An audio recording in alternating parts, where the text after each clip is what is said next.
Baik, terima kasih Pak Kiai. Silakan ada yang mau bertanya, kita minta 2 orang dulu dari teman-teman pelawak dulu. Ya, nampaknya muka lagi banyak masalah. Silakan. Yang mau bertanya? Adek Jigo. Bismillahirrahmanirrahim. Assalamualaikum warahmatullahi wabarakatuh. Terima kasih Ustadz. Kebetulan saya pribadi juga sebagai komedian Ustadz. Dan mewakili teman-teman semua, kakak-kakak, abang-abang semua. Kita di panggung itu selalu menghibur. Namun ketika momen ada sesuatu yang harus kita keluarkan, kadang menjatuhkan orang. Mulai dari fisik, mencela dan lain-lain. Yang saya mau tanyakan, apakah dengan niat kita menghibur menjadi catatan, apakah menjadi catatan dosa untuk kita? Terima kasih Ustaz. Ada seorang ulama dipanggil Imam Abu Hatim, tapi kemudian di ujung namanya itu ditambahkan kata Al-Asam. Asam diambil dari kata summum, bukmun, umyun. Umyun buta, bukmun bisu, summun tuli, peka. Jadi Abu Hatim Al-Asam artinya Abu Hatim peka, tuli. Secara bahasa itu menjatuhkan orang. Siapa itu? Itu Abu Hatim peka, Abu Hatim tuli. Karena ada beberapa orang, ada Abu Hatim, yang ini Abu Hatim peka, tuli. Tapi kenapa nama itu tetap tersemat di belakang namanya, dan tidak ada ulama yang melarang menggunakan peka itu di belakang namanya? Karena dia tidak merasa dijatuhkan dengan itu. Lalu kemudian itu pula tidak menjatuhkan dia di depan orang banyak. Apa sebab kronologis dia dipanggil Al-Asam? Dia seorang ulama. Suatu ketika dia sedang duduk, datang seorang anak gadis bertanya fatwa kepada dia. Saat anak gadis itu bertanya fatwa tentang hukum halal haram suatu masalah, mungkin karena wallahu alam bisawab atau saking groginya atau saking kentut anak gadis itu di depan dia. Dia ingin menjaga marwah, harkat, martabat anak gadis ini supaya jangan sampai merasa malu, maka dia diam, pura-pura nggak dengar. Akhirnya anak gadis itu nggak jadi malu, pulang dan dia cerita ke orang lain. Aku tadi mengalami begini dan aku kentut di depan Imam Abu Hatim. Terus apa komen dia? Ternyata Abu Hatim itu peka. Dipanggil orang Imam Abu Hatim Al-Asam, peka. Sampai akhirnya setelah anak gadis itu meninggal, Imam Abu Hatim Al-Asam panjang umurnya, meninggal anak gadis itu, barulah Abu Hatim mengatakan, aku sebetulnya enggak peka, hanya ingin menjaga kehormatan dirinya. Jadi kisah Abu Hatim Al-Asam dapat kita pahami 2 makna. Satu sisi ada saatnya kita menjaga kehormatan orang sampai mati dia. Tapi ada satu sisi kalimat yang nampaknya menjatuhkan sebenarnya tidak menjatuhkan selama kita masih saling paham, saling memahami, saling mengerti. Ada kata-kata yang mungkin kita gunakan tapi menjatuhkan dia. Padahal sepertinya pujian. Tapi ada kata-kata yang sepertinya. Jadi kalau sudah saling memahami, orang pun mengerti, maka dia tidak menjadi suatu celaan. Ya ayyuhalladzina amanu, hai orang beriman, ijtanibu katsiran minadh-dhann, jauhilah prasangka buruk, inna ba'dadh-dhanni itsmun, wala tajassasu, jangan mencari-cari kesalahan orang, wala yaghtab ba'dukum ba'dha, jangan ribah membicarakan aib orang lain, la talmizu bil alqab, janganlah kamu menggunakan gelaran-gelaran yang jelek. Bukankah tuli itu gelaran yang jelek? Iya. Tapi saat itu digunakannya bukan untuk menjatuhkan, dan mereka saling memahami tentang hal itu. Wallahu a'lam bishawab. Baik Ustaz, satu pertanyaan seputar dunia entertain. Ketika orang memerankan misalnya, mohon maaf lahir batin, main film seks, selama film itu diputar terus, sementara orangnya udah hijrah. Dan saat ini film itu diputar, itu jariahnya seperti apa tuh Ustaz? Nah, ini mohon maaf lahir batin Ustaz. Hah? Nonton sama bini gue berdua.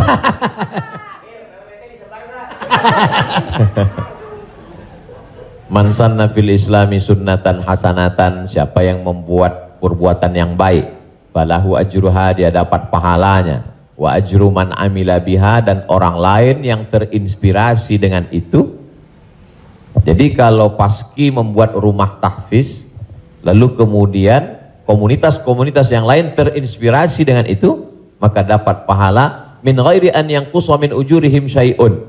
Pahala mereka tidak berkurang, sama-sama dapat 100 min ba'dih, setelah mati. Itu kalau yang baik. Bagaimana dengan yang tidak baik seperti yang tadi? Man sanna fil islami sunnatan sayyi'atan. Siapa yang membuat sesuatu yang tidak baik, falahu wizruha, dia dapat dosanya, wa wizru man amila biha, dan dosa orang lain yang melakukannya. Setiap ada terjadi pembunuhan di dunia ini, maka Kabil dapat royalti karena dia yang pertama kali melakukannya. Tapi Kabil tidak sempat taubat, tidak sempat hijrah. Jadi kalau ada yang sempat melakukan perbuatan jelek, dosa, saat dia taubat, dia buat konferensi pers. Saya sudah taubat, sudah mu'alaf kalau dia tidak Islam. Kalau dia sudah masuk Islam, saya sudah hijrah. Maka saya meminta kepada seluruh jamaah yang ada di dunia ini, yang masih menyimpan gambar, foto, video saya, tolonglah kalian delete, dan saya minta ampun kepada Allah Subhanahu wa taala. Lebih daripada itu sudah di luar kuasa dia. La yukallifullahu nafsan illa wus'aha. Allah tidak membebani orang lebih daripada usahanya. Ada seorang hamba berpesan di zaman Nabi SAW, nanti kalau aku mati, maka bakarlah jasadku, lalu campakkan debunya ke laut. Kenapa? Karena aku takut bertemu dengan Allah Subhanahu wa taala atas segala dosa-dosaku. Disampaikan kepada Allah Subhanahu wa taala. Kata Allah, aku ampuni hambaku itu karena masih ada rasa takut dalam hatinya. Makanya khotib naik ke atas mimbar, pesannya ittaqullah, takutlah kepada Allah. Kenapa kurban Habil diterima, kurban Kabil tidak diterima? La imbasatta ilayya yadaka litaqtulani, andai kau ambil batu besar untuk kau timpakan ke atas kepalaku, kata Habil, ma ana bibasiti yadiya ilaika liaqtulak, aku tidak akan membalas untuk membunuh wahai saudaraku. Kenapa? Inni akhafullah, aku takut kepada Allah Subhanahu wa taala. Saya yakin Mas, Abang yang berprofesi dalam dunia keartisan ini, apa yang membuat hijrah ini? Masih ada rasa takut di dalam hati. Rasa takut inilah yang kita pupuk bersama. Ada takut 5%, 5% kita jadikan menjadi sebuah komunitas, lalu kemudian kita jadikan sebuah amal nyata dalam kehidupan, disupport oleh Pak Prof dengan keluarga besar almarhumah, diberikan kesempatan untuk menuntut ilmu di Fakultas Hukum, di penyiaran Islam, maka dia menjadi gerakan yang luar biasa. Wallahu a'lam. Terima kasih. Selanjutnya ada adik Ginanjar Sukmana. Setelah itu Bang Atet Jakaria. Terima kasih Bang Tola, Tobek Lala. Ustadz, tadi Ustadz cerita bahwa Rasulullah juga bergurau, tapi gurauannya itu tidak pernah berdusta, dan itu yang tidak boleh, kata Rasulullah. Sementara teman-teman pelawak, sadar atau tidak sadar, lawakannya itu banyak berdustanya juga Ustaz. Cari-cari, mengada-ada kan, karena memang tujuannya untuk membuat orang tertawa. Tapi kalau saya kan, maaf, saya bukan pelawak, saya peragawan Ustaz. Jadi peragawan pakaian anak-anak. Jadi saya dengar dusta kan gitu ya. Contohnya kayak tadi gitu. Atau Bopak umpamanya dia mengatakan dirinya ganteng, dia cerita bahwa banyak cewek yang suka sama dia, itu kan berdusta Ustaz. Iya kan? Fitnah kan? Kita Willy. Enggak, tapi kalau soal ketampak. Jadi mohon dijelaskan kembali oleh Ustadz Abdul Somad batasan bagaimana di dalam melawak yang tidak boleh berdusta, sehingga kalau memang ternyata pelawak tidak boleh berdusta dalam melawakannya, mungkin saya sedang pikir-pikir dulu untuk melanjutkan profesi ini Ustaz. Saya takut masuk neraka. Terima kasih Ustaz Abdul Somad. Assalamualaikum warahmatullahi wabarakatuh. Ada saatnya kita berilustrasi, menceritakan suatu kisah.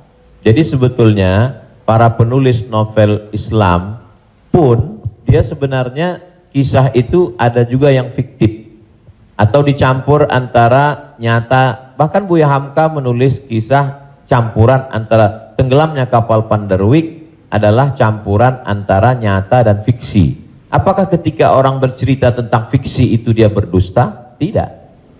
Jadi kita bisa bedakan itu antara orang memang betul-betul dia berdusta. Kemarin saya melakukan ini suatu, padahal cerita itu tidak ada.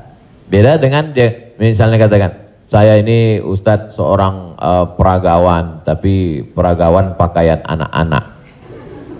Tidak, Mas Ginanjar tidak sedang bercerita, kemarin di mall saya memperagakan pakaian anak-anak Pak Ustadz. Ketika saya pakai pakaian anak SMP, semua ketawa. Itu dusta. Tapi ketika dia katakan cerita awal tadi, semua orang tahu bahwa dia tidak sedang memperagakan pakaian anak-anak. Dia hanya sedang menunjukkan tentang dirinya. Secara sebenarnya di balik kalimat itu Mas Ginanjar sedang menjatuhkan dirinya di hadapan orang lain. Kan? Dan kita tertawa dengan dia menjatuhkan dirinya. Mohon maaf bahwa beliau mengatakan fisik saya seperti anak-anak dan saya andai pun menjadi peragawan hanya sesuai memperagakan pakaian anak-anak. Hari ini orang tidak menjatuhkan dirinya, dia menjatuhkan orang lain, menjatuhkan tokoh agama, menjatuhkan ustadz. Ada suatu kesalahan dalam cara dia berpikir. Bahwa beliau menjatuhkan dirinya, dia tidak usah. Karena dia tapi dia tidak sedang berbohong. Dia hanya sedang bercerita. Insya Allah penjelasan saya itu bisa dipahami. Yang tidak bisa itu adalah ketika orang seolah-olah dia bercerita, dia kemarin saya menjadi sebuah cerita seakan-akan orang mengatakan dia nyata. Padahal sebetulnya hanya bohong belaka supaya orang tertawa. Itu yang dilarang oleh Nabi Muhammad SAW. Wallahu a'lam. Baik, Assalamualaikum warahmatullahi wabarakatuh. Nama saya Ted Zakaria Ustaz. Saya pernah ketemu Ustaz di airport waktu itu mau berangkat umroh. Yang saya ingin mohon penjelasan dari Ustaz. Sekarang ini banyak pelawak-pelawak yang ikut ceramah juga. Pelawak sekarang ini dibutuhkan di mana-mana buat ikut ceramah. Padahal kalau kita lihat pelawak itu kemampuannya sangat minim, bahkan sudah menjual dengan harga yang mahal. Mohon penjelasannya Pak Ustadz, di mana bolehkah seorang pelawak itu melucu atau melawak di dalam satu ceramah? Nah, kita lihat yang namanya pelawak ini sekarang menjadi daya tarik sebelum ustadznya yang asli itu datang. Saya sendiri umpamanya berapa kali ngikut raja dangdut kemana, saya jadi bemper biasa di depan. Tapi saya mengingat bahwa ilmu saya belum sampai ke situ. Tapi saya memaksakan diri untuk menarik. Saya sadar bahwa ilmu saya belum seberapa untuk ke masyarakat yang penuh itu. Mohon penjelasannya Ustaz. Terima kasih. Assalamualaikum warahmatullahi wabarakatuh. Waalaikumsalam warahmatullahi wabarakatuh. Bedakan antara da'i dengan alim fatwa. Da'i dia mengajak orang ke jalan Allah. Sedangkan alim yang mengeluarkan fatwa, dia adalah orang yang berijtihad. Apakah dia berijtihad sendiri mengambil dari Quran, sunnah, ijma', qiyas, syar'u man qablana, saddu zara'i, qalu sahabi, istihsan, istishab, urf, atau dia membaca fatwa ulama lalu dia sampaikan dengan kemampuan dia baca kitab kuning. Jadi jangan kita pukul rata. Jadi jangan nanti ketika ada di antara sahabat-sahabat dari Paski mengajak orang sholat, ngajak puasa sunat, lalu kemudian di antara kita, ngapain ente ngajak-ngajak saya sholat? Ente kan bukan ustadz. Padahal mengajak orang berbuat baik adalah kewajiban kita semua. Nahnu du'an qabla kulli syai'. Sebelum jadi apapun, tugas utama kita adalah mengajak orang berbuat baik. Kuntum khaira ummah, kalian umat yang terbaik. Kapan kita menjadi umat yang terbaik? 3. Ta'muruna bil ma'ruf, ajak orang buat baik. Wa tanhauna 'anil munkar, larang orang buat mungkar. Wa tu'minuna billah, beriman kepada Allah. Jadi kalau hanya sekedar ngajak orang sedekah, ngajak donasi buat rumah tahfiz, ngajak ngumpulin beras untuk santunan yatim fakir miskin, maka pelawak boleh, penyanyi boleh, polisi boleh, siapapun. Karena itu tugas sebagai seorang muslim, amar ma'ruf nahi mungkar. Yang tidak benar itu adalah ketika dia sudah dianggap sebagai ustadz dan ditanyakan suatu masalah dan dia terdesak, akhirnya dia bicara padahal dia tidak mengerti. La taqfu ma laisa laka bihi ilmun. Jangan kamu bicara pada sesuatu yang kamu tidak tahu. Inna sam'a, telinga, wal basar, mata, wal fuad, hati dan pikiran, kullu ulaika kana anhu mas'ula, kau akan disoal, kau akan ditanya, diminta pertanggungjawaban di hadapan Allah Subhanahu wa taala. Jadi kalau abang, mas diajak dalam acara dakwah sebagai pengantar supaya masyarakat mau mendengar, supaya ramai, hadirilah tablik akbar Ustadz Fulan bersama grup Paski untuk sebagai pengantar 5-10 menit, silakan. Tapi setelah itu nanti Ustadz bicara, pas tanya jawabnya serahkan ke Ustadz. Nah, jadi selama tetap kita menjaga. Jadi kalau diibaratkan rumah makan di airport, ini penyanyi, artis, Ustadz itu sama seperti yang memanggil penumpang supaya mau masuk ke rumah makan. Bapak Ibu Saudara sekalian yang mau perjalanan, silakan mampir ke tempat kami, silakan mampir ke rumah makan kami. Nah, ini yang ngajak. Nanti setelah orang mampir masuk ke dalam, baru dia ketemu spesialisnya. Yang mau makan soto di sana, yang mau soto Medan di sana, yang mau soto Betawi di sana, yang mau bakso di sana. Begitu lebih kurang. Karena masyarakat kita belum sampai pada level ngaji. Masyarakat kita ini 3 level. Pertama, level 1 yang memang sudah ngaji sama para habaib, baca kitab kuning serius, khatam dari A sampai Z. Ini memang nggak perlu pakai pemanggil tadi. Yang kedua adalah level yang masih mau ke masjid, tapi juga tergantung SMS kemana ngajak. Ngaji oke, kesini pun oke. Ini yang level 2. Yang level 3, ngelihat masjid pun masih takut. Makanya saya kalau tablik akbar pengajian ke daerah, itu saya bagi 3. Ada pengajian yang saya memang nggak mau di masjid, saya pengajiannya maunya di lapangan sepak bola, di stadion, supaya sampai ke grassroots. Ada level 3 yang belum mau ke masjid. Saya terus terang Ustadz, ke masjid ini trauma, beberapa teman saya ke masjid ninggal. Nah, jadi yang level ini masih mau, masih bercampur. Jadi kalau ada orang yang ngejek, apa itu, dakwah apa itu, pengajian apa itu, kenapa melibatkan artis? Ini salah satu cara. Jadi Wali Songo dulu tidak bisa Wali Songo datang ujuk-ujuk langsung baca kitab kuning, nggak bisa. Makanya mereka buat solawatan. Dia tahu tradisi orang Jawa pukul gending, pakai wayang, maka dia buat cara wayang. Dia pakai wayang. Jadi sekarang kalau mampu buat film pendek atau melibatkan artis, video tanya jawab saya dengan pertanyaan yang sama, dengan jawaban yang sama, tapi dengan pengantar artis berbeda viewernya. Yang ngasih tahu penonton. Ustadz coba Ustadz lihat ini. Ini dengan musyawarah sekian penontonnya. Tapi ketika Ustadz di masjid dengan jamaah sekian penontonnya. Artinya apa? Dakwah bisa sampai melalui lisan sahabat-sahabat, kawan-kawan. Jadi pakai kesempatan ini untuk mengajak orang lebih banyak ke jalan Allah Subhanahu wa taala. Wallahu a'lam. Barakallah.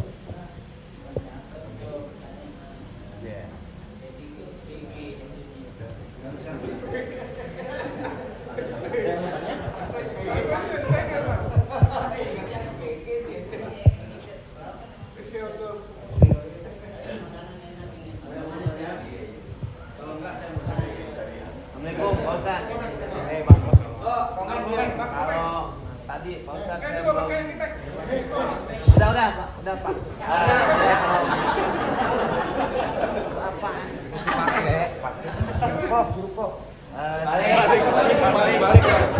Saya belum paham yang tadi Pak Ustadz bilang apa wasaah apa wasi. Oh, lo jangan nyampur. Agama lo beda lo.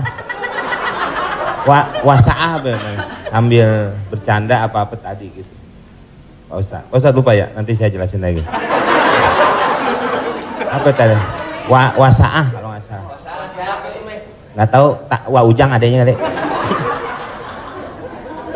Ya Pak Ustaz. Ya itu. Wasilah. Bukan. Wasa'ah apa wasi'ah? Tentu baik, tentu buruk. Wassalam habis dong. Ya? Sa'ah wa sa'ah. Nah, itu Pak Ustaz. Sa'ah. Jadi ketika itu ucapan hadis Nabi. Ada seorang sahabat, dia datang menemui Nabi. Kenapa ketika kami duduk bersamamu ya Rasulullah di dalam Masjid Nabawi, di majelis ilmu, kami merasa dekat dengan Allah. Kami merasa takut kepada Allah. Tapi ketika kami pulang ke rumah, ketemu dengan anak istri bersenda gurau, kok rasanya beda. Lalu apa kata Nabi? Sa'ah wa sa'ah. Hidup ini ada masanya serius, ada masanya bercanda, ada masanya begini. Lau kuntum kama kuntum la safahatkumul malaikah. Seandainya kamu seperti itu terus, seperti saat berada denganku di hadapanku di masjid, tidak berubah-berubah, turun malaikat bersalaman dengan kamu, kata Nabi SAW. Jadi sahabat itu pun mengalami seperti yang kita alami dan kekhawatiran seperti kekhawatiran kita. Ketika kita duduk dengan Habib, dengan Ustadz di masjid, dengan Kiai, dengan Tuan Guru, terasa begitu full iman. Tapi begitu pulang ke rumah, kok begitu ya? Rasa yang kita rasakan sekarang dirasakan juga sahabat Nabi dulu, dan mereka tanya, kata Nabi nggak salah. Karena hidup ini ada sa'ah wa sa'ah. Sa'ah artinya bahasa Indonesianya saat. Semua ada saatnya, semua ada masanya. Selama tidak kita katakan, kamu kok mabuk kemarin? Semua ada saatnya. Ada saatnya mabuk, ada saatnya. Allah. Terima kasih Pak Ustaz. Paham ya? Enggak, ya, paham dong.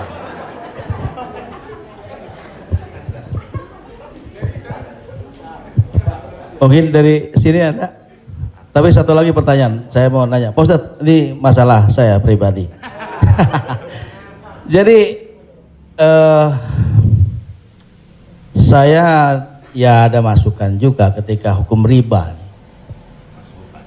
Mobil itu ya, itu umum ya kan. Jadi mobil kita jual, kemudian kita coba berusaha cash. Saya untuk menghilangi kredit.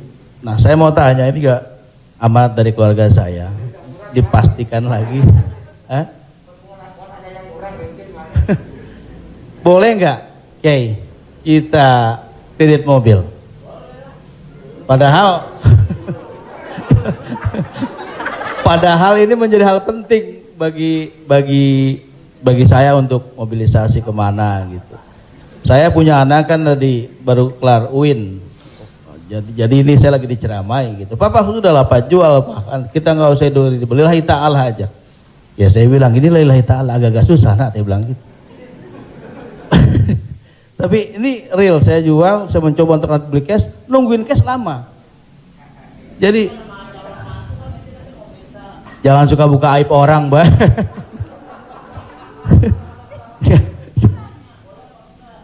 Ya, udah tadi ini dulu belum kelar. Jadi boleh nggak saya riba, Oke. Sorry, boleh nggak kredit mobil itu?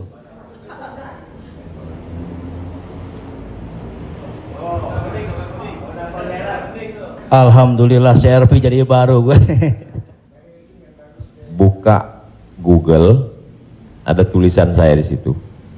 Nanti Bapak, Ibu, Abang, Mas share ke teman-teman. Buka Google, tulis di situ Somat Morocco, SOMADMOROCCO, Somat Morocco, SOMADMOROCCO, Somat Morocco, spasi kredit, sudah, enter. Somat Morocco spasi kredit, tulisan yang paling atas kredit, ada tanda tanya, Aska. Di situ jawaban. Saya sudah tulis tentang masalah kredit ini.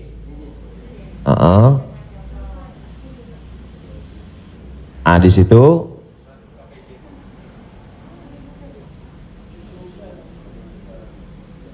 Nah, bisa dibaca. Bisa bahasa Arab, Ustaz. Ada terjemah, Mas Komeng, terjemah di bawah. Terjemah di bawahnya. Terjemah di bawah. Majma' al-Fiqih Islami membolehkan jual beli dengan tempo. Dah? Membolehkan jual beli dengan tempo, jangka waktu, garis miring kredit pada konferensi ke-6 yang dilaksanakan di Jeddah pada tahun 1990 dalam keputusan tersebut. Jadi jual beli dengan tempo kredit itu boleh. Bawah, ini penjelasannya. Yang bawah langsung bahasa ke jawaban. Jual beli kredit itu tidak ada keberatan di dalamnya, boleh jika waktu dan tambahannya diketahui. Dibayar dalam waktu 2 tahun. Dibayar dalam harga 200 juta. Dicicil 1 bulan 15 juta, misal 10 juta, 12 juta. Meskipun harga kredit lebih mahal daripada kontan, karena penjual dan pembeli sama-sama mendapat manfaat. Penjual mendapat manfaat tambahan harga dan pembeli mendapat manfaat tempo jangka waktu. Disebutkan dalam Sahih Al-Bukhari. Apakah di zaman Nabi ada kredit? Ada. Dalam Sahih Bukhari, Sahih Muslim, bahwa barirah itu manusia. Waktu itu masih boleh jual manusia, hamba sahaya. Bahwa barirah dijual oleh tuannya dengan cara kredit selama 9 tahun. 1 tahunnya dibayar 40 dirham. Ini menunjukkan bolehnya jual beli kredit. Kesimpulannya, uang dengan barang boleh, tapi uang dengan uang riba. Prof, saya pinjam uang 200 juta. Nanti saya bayar 220.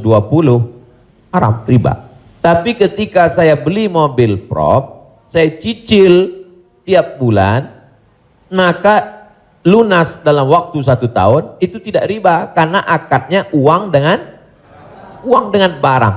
Yang jadi masalah ketika kita pergi ke dealer untuk beli mobil, kita katakan kita tidak punya uang cash, dia tidak mau langsung transaksi dengan dia, tapi dia akan libatkan pihak ketiga, penyedia keuangan. Pada akhirnya transaksi kita adalah uang dengan uang. Uang dengan uang, bukan uang dengan barang. Lalu apa solusinya? Pergi ke bank syariah. Kenapa di bank syariah uang dengan barang? Assalamualaikum, waalaikumsalam. Bank syariah, saya mau beli mobil. Terus mau pinjam uang. Kata bank syariah, kami tidak melayani peminjaman uang dengan uang, karena uang dengan uang berbunga haram. Bapak sebetulnya mau beli apa? Mau beli mobil. Kata orang bank syariah, mobilnya kami beli. Bank syariah membeli mobil. Setelah itu bank syariah menjual mobil itu ke kita, maka akadnya kredit sama seperti barirah dibeli pada zaman Nabi, kredit 9 tahun. Jadi akadnya adalah uang dengan barang. Begitu. Allahu a'lam. Ya alhamdulillah. Beli lagi, saya lebih kembali lagi pakai syariah. Selanjutnya siapa yang mau bertanya? Silakan umum sekarang. Bang Dery mau nanya? Oh, yang ibu-ibu aja, ibu-ibu. Pak.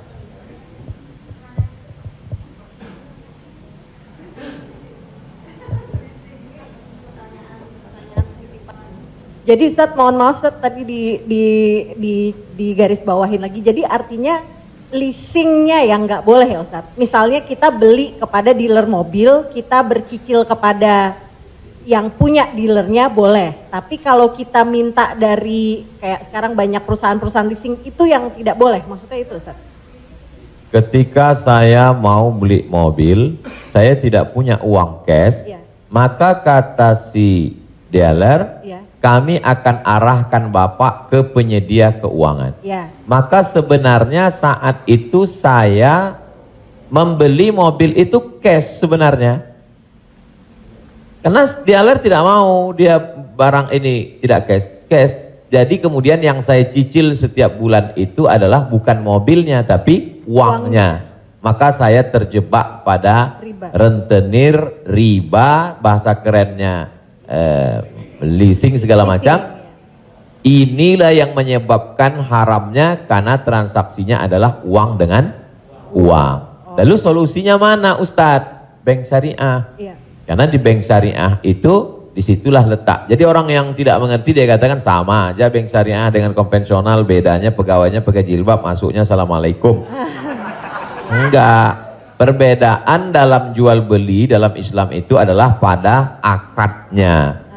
Maka bank syariah membeli mobil itu milik bank syariah, maka saya membeli mobil itu secara cicil, akadnya adalah uang dengan barang. Wallahu a'lam. Satu lagi Ustaz, kalau beli emas secara online itu gimana Ustaz? Sebagian ulama mengatakan membeli emas secara online tidak langsung dan dicicil riba. Mengapa mereka mengatakan riba? Karena transaksi itu uang dengan uang. Oh, ini enggak uang dengan uang Ustadz. Ini Ustadz uang rupiah. Lalu kemudian yang jual ini kan emas. Di zaman Nabi enggak ada uang kertas.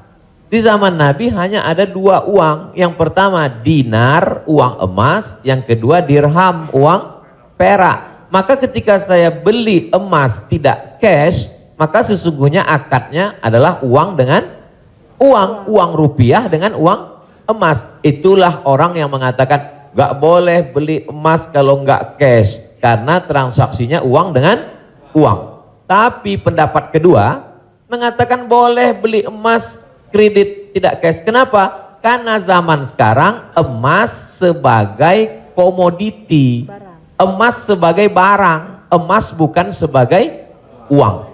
Dan fatwa Majelis Ulama, fatwa Ormas Islam kontemporer mengatakan boleh beli emas tidak cash karena emas zaman sekarang bukan uang. Emas sekarang adalah barang. Jadi sama dengan kalau saya beli mobil boleh kredit, maka beli gelang juga boleh karena bukan uang dengan uang. Di situ letak sebab boleh tidak bolehnya. Wallahu a'lam.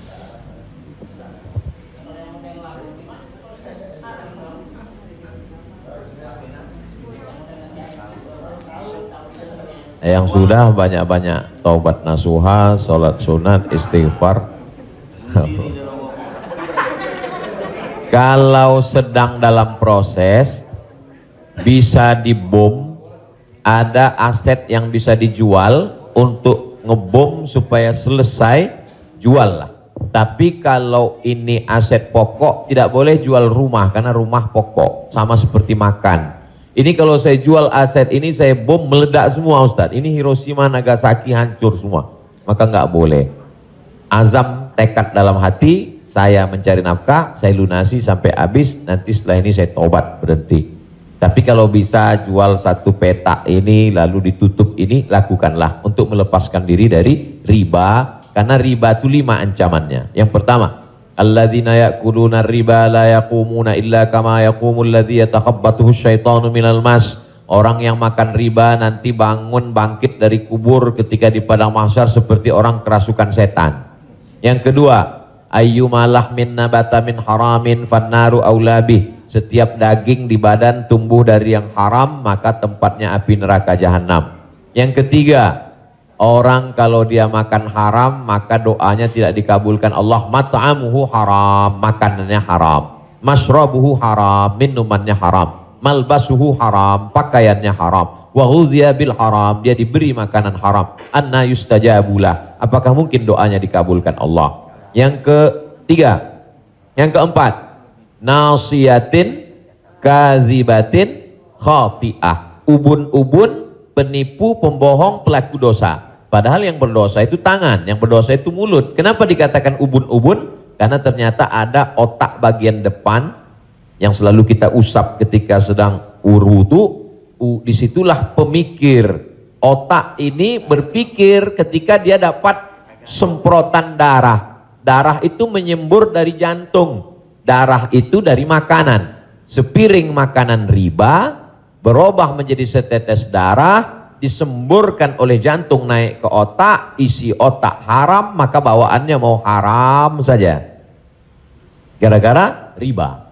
Heran saya ini Pak Ustadz, kenapa pikiran saya ini mau haram saja? Sebabnya gara-gara makan riba. Yang terakhir, yang kelima adalah tidak ada keberkahan. Hidup ini yang kita cari berkahnya. Makanya ketika anak lahir yang didoakan berkah. Barakallahu laka fil mauhub. Ketika orang menikah yang didoakan berkah. Barakallahu lakuma wa baraka alaikuma. Ketika ketemu yang didoakan berkah. Assalamualaikum warahmatullahi wabarakatuh. Ketika makan yang diminta berkah. Allahumma barik lana. Wallahu a'lam.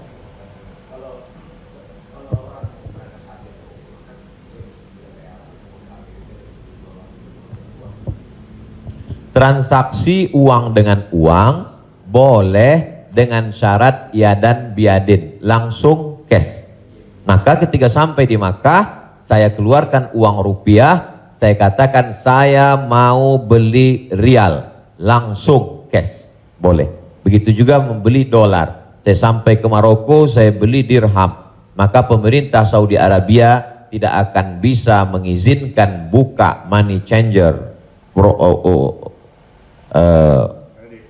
uang, pertukaran uang ini kalau tidak ada fatwa dari ulama. Mereka amat sangat ketat. Jadi boleh tukar ini selama dia langsung dan cash di tempat itu, langsung jadi. Wallahu a'lam.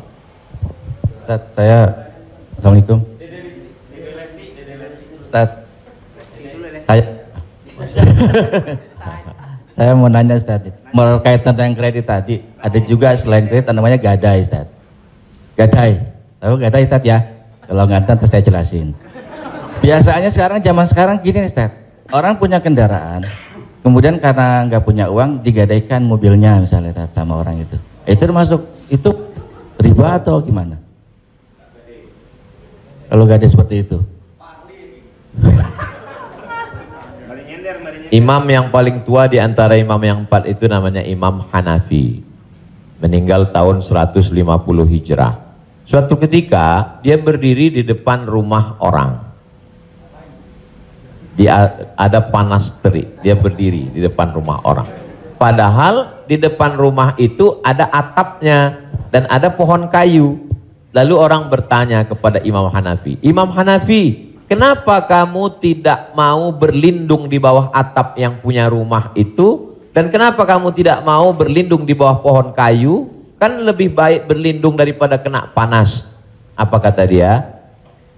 Saya meminjamkan uang pada orang ini dengan sistem gadai, maka saya tidak mau mengambil keuntungan dari dia. Ayyuma lahmin kullu qardin jarra naf'an fahuwa riba. Setiap gadai pinjaman kalau kita ambil manfaat maka itu berarti riba.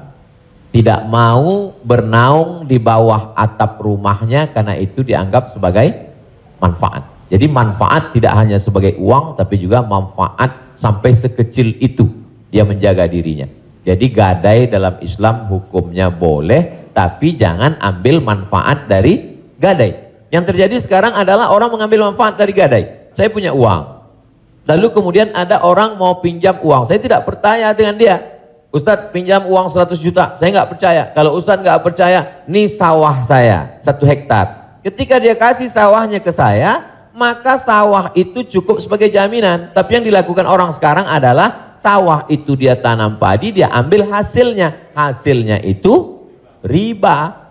Maka sekarang orang kaya makin kaya, yang miskin makin miskin. Bagaimana dia mau bisa menebus uangnya, orang sawah dia dipakai terus dan uangnya diambil. Maka yang punya uang makin kaya, yang minjam makin miskin.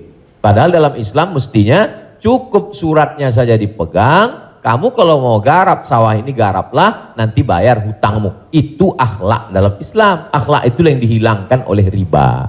Riba ini sangat kejam. Allahu a'lam.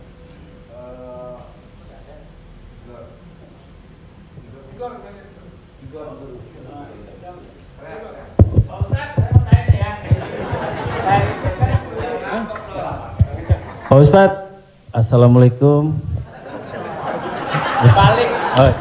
Assalamualaikum warahmatullahi wabarakatuh Pak Ustadz. Saya ini pernah Islam, balik ke Kristen, balik lagi ke Islam lagi. Itu gimana itu ceritanya Pak Ustadz? Innalladzina amanu, beriman, summa kafaru, murtad, summa amanu, kemudian beriman, summa kafaru, murtad, summa zdadu kufran, maka barulah tidak diterima. Jadi kalau Islam setelah itu dia murtad, balik lagi ke Islam, maka dia diterima. Amanu, summa kafaru, summa amanu, summa kafaru, summa zdadu kufran. Nah, ini baru tidak diterima. Nah, sebab itu mudah-mudahan Bang Tigor istiqomah dalam iman dan Islam.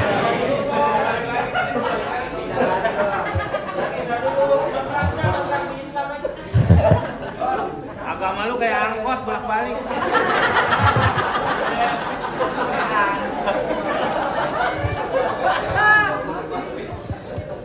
Tapi saya sudah tetap sekarang. Amin. Ya Allah. Saya udah umroh, Ustaz. Jadi Ya Allah. Jadi balik Bang, ke jalan yang benar. Insya Allah. Jadi Bang Taufik, kajian paski mungkin kerjasama dengan musyawarah supaya terus, atau kalau tidak ingin satu majelis, ustadznya nanti setelah di sana pagi misalnya, sore di paski. Kemudian ngaji ini, kalau sekedar ngaji kita nggak ada tantangan, mesti ada sosialnya. Misalnya ngumpulin beras. Jadi saya sendiri tidak hanya sekedar ngaji, saya khususkan hari Jumat kedua setiap bulan, saya di Pekanbaru, hari Jumat khutbah Jumat, habis itu bagi beras ke masyarakat pelosok yang sulit. Lalu siapa yang menjadi relawannya? Yaitu relawan-relawan baik Subuhan, mantan petato, kemudian hijrah, pemuda hijrah. Karena kalau cuma ngaji, orang tidak ada tantangannya. Jadi saya ingin ke depan paski ngaji, kemudian ada gerakan dakwah, kemudian ada gerakan sosial, buat rumah tahfiz, lalu kemudian tidak hanya uang dari komunitas saja, buat yayasan, kami membuka rumah tahfiz gratis untuk yatim dan segala macam, kirim ke nomor rekening berikut ini, pasang pancingnya, Allah Ta'ala memberikan. Belajar kita dari yang dilakukan oleh almarhumah, 250 yatim 40 tahun, Prof. 43 tahun bisa tidak putus. Inspirasi. Jadi kalau mau, maka kita bisa ikuti jejak. Sehingga kita, jadi kelanjutan itu, maka Bang Tigor dan abang yang lain, dia akan terpacu terus untuk datang setiap kajian pekanan, lalu kemudian memperbaiki tahsin bacaan Qur'annya, lalu kemudian meluruskan kajiannya, kemudian ada konsultasi dengan ustadz, tanya jawab dan lain sebagainya. Wallahu a'lam.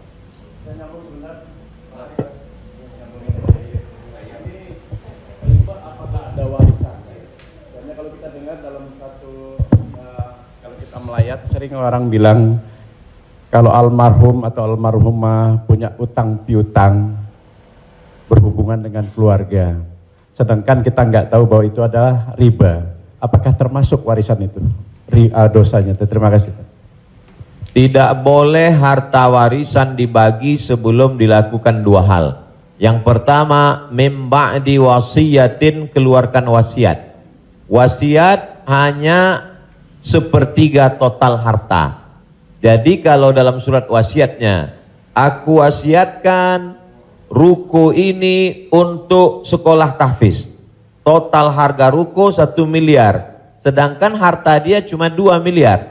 Maka yang jatuh menjadi wasiat hanya 666 juta. Sedangkan sisanya dibagi kepada ahli waris. Pertama, keluarkan wasiat, sepertiga paling banyak. Setelah keluar wasiat, mim ba'di wasiyatin yusa biha au dain. Dain, bayarkan hutangnya. Jadi kalau ada orang meninggal, hutangnya dibayarkan dari harta warisan.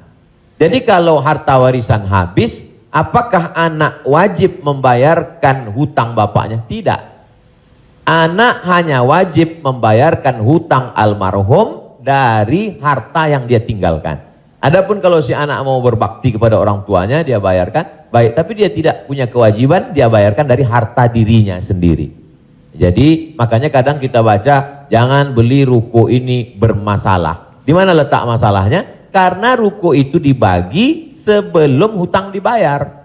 Muncul masalah. Sebetulnya ruko itu bukan milik anak-anaknya, tapi milik piutang. milik orang yang dulu pernah dipinjam uangnya. 2 keluarkan, baru bagi harta warisan. Allahu a'lam.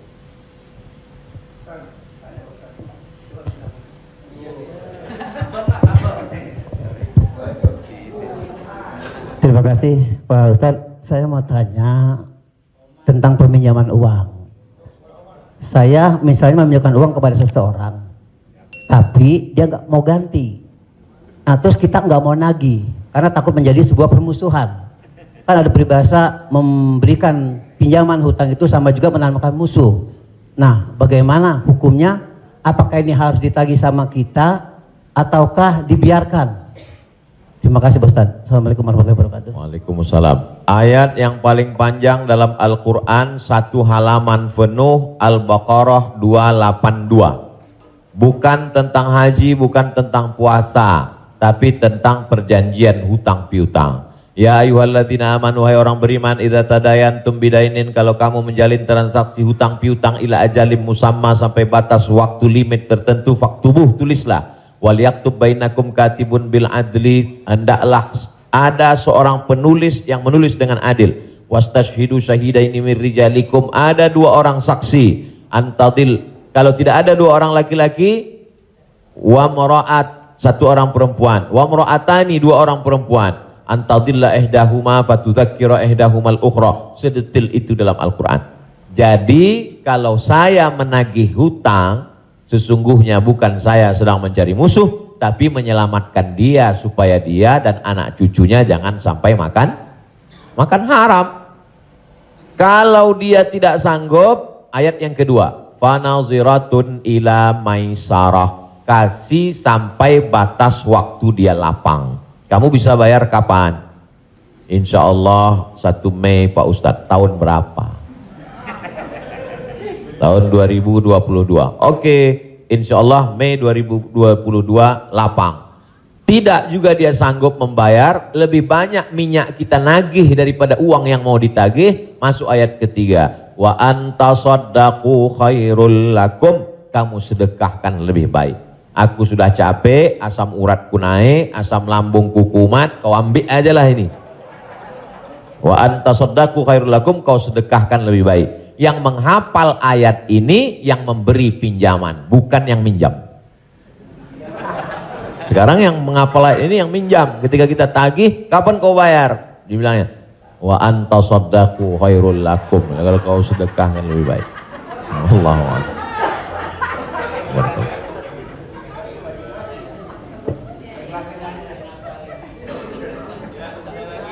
Ada yang nanya lagi? Ada yang nanya lagi ya? Di luar utang piutang. Saya mau tanya ini Pak Ustadz, kan kalau ada teman yang ulang tahun, kita suka bilang selamat ulang tahun, kita doakan semoga panjang umur. Sementara yang namanya ajal tidak bisa meleset 1 detik, tidak boleh kurang dari 1 detik, tidak boleh lebih dari 1 detik. Lalu bagaimana kita percuma kita berdoa seperti itu dong Ustadz? Iya kan? Ya itu, enggak ya? Terima kasih Ustadz. Man ahabba ayyubsatalahu fi rizqihi, siapa yang mau dilapangkan rezekinya, wa yunsa'alahu fi atharihi, mau dipanjangkan umurnya, falyasil rahimahu, hendaklah dia menyambung tali silaturahim. Katanya dengan silaturahim umur bertambah. Padahal dalam ayat Quran, idza jaa ajaluhum, kalau ajal sudah sampai, la yastakhiruna sa'atan, tak bisa ditunda walau sesaat, wa la yastaqdimun, tidak bisa dimajukan walau saat. Apakah kontradiktif antara ayat dengan hadis dengan doa dari Mas Dery bahwa umur bisa bertambah? Tidak kontradiktif. Lalu yang kontradiktif itu apa? Pemahaman kita. Dijawab oleh Syekh Muhammad Mutawalli Asy'arawi, ulama besar dari Al-Azhar Kairo Mesir. Nama kitabnya Fatawa Al-Kubra, fatwa-fatwa besar, bahwa umur tidak ditambah, tapi doa panjang umur dan bersilaturahim panjang umur itu maksudnya kualitas umurnya bertambah. Ada orang yang umurnya 40 tahun tapi hafal Quran, berzikir, diisi dengan wakaf, infak, sedekah. Ada 40 rumah warung jatuh mati. Jadi yang dimaksud kita doakan, semoga Mas Dery dan semua paski kita semua panjang umur. Maksudnya umurnya berkualitas, berisi. Itu. Wallahu a'lam. Boleh? Ya.